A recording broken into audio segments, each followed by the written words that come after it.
Hello everyone, আমার কিচেনে তোমাদের সবাইকে স্বাগত। আজ একদম সহজ পদ্ধতিতে মাটনের এই রেসিপিটা তোমাদের করে দেখাবো। বাই দ্য ওয়ে, আমি অর্পিতা আর তোমরা দেখছো দ্য অর্পি মামস কিচেন। আর আজকে আমাদের রেসিপি হলো কাশ্মীরি মাটন রোগান জোশ। তাহলে কাশ্মীরি মাটন রোগান জোশ বানানোর জন্য আমি একটি পাত্রের মধ্যে সর্ষের তেল নিয়ে নেব। তেলটা একটু গরম হলেই তেলে কিছু গোটা গরম মশলা দিয়ে দেব, যেমন 3টে দারচিনি, 4টে এলাচ, 6-7টা লবঙ্গ, আর সব শেষে দিতে হবে 1 চামচ মতো হিং।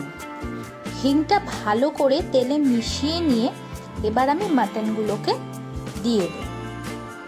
তোমরা চাইলে কিন্তু এই রান্নাটা সাদা তেলেও করতে পারো, কিন্তু এই রান্নাটার টেস্টটা বেশি ভালো হয় যদি সর্ষের তেলে রান্নাটা করো।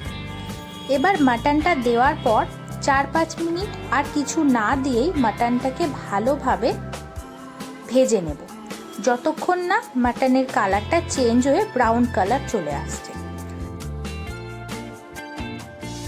আর মাটনটা ভাজার সময় মাটনটাকে ঢেকে ঢেকে ভাজতে হবে, যাতে মাটনটা কিছুটা সেদ্ধও হয়ে আসে।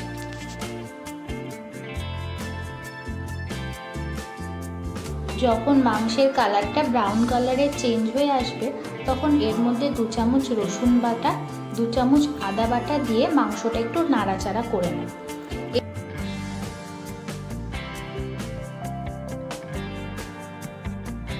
এরপর এখানে আমি কিছু গুঁড়ো মশলা ব্যবহার করে নেব, যেমন 2 চামচ জিরে গুঁড়ো, 2 চামচ হলুদ গুঁড়ো ও 2 চামচ লঙ্কার গুঁড়ো এবং পরিমাণ মতো নুন দিয়ে মাটনটাকে ভালোভাবে কষিয়ে 20 থেকে 25 মিনিট ধরে ঢাকা দিয়ে ভালোভাবে রান্না করব, যতক্ষণ না মশলা থেকে তেলটা আলাদা হয়ে যাচ্ছে।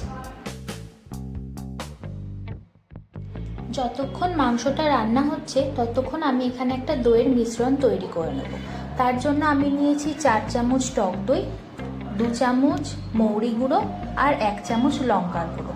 এই মিশ্রণটাকে ভালোভাবে ফেটিয়ে নিতে হবে।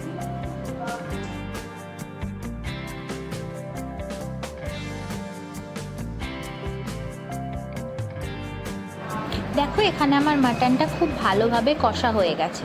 এখন আমি দইয়ের মিশ্রণটা মাটনে দিয়ে দেব আর মাটনটাকে আরও 5-7 মিনিট ভালোভাবে কষিয়ে নেব। মাটনটা আরও 5-7 মিনিট কষা হয়ে গেলে এখানে আমি পরিমাণ মতো জল দিয়ে প্রেসার কুকারে 2টো সিটি হওয়া অবধি অপেক্ষা করব। অন্যদিকে 2 চামচ ঘি একটু হালকা গরম করে নিয়ে এতে একটু লঙ্কার গুঁড়ো দিয়ে ভালোভাবে মিশিয়ে নিতে হবে।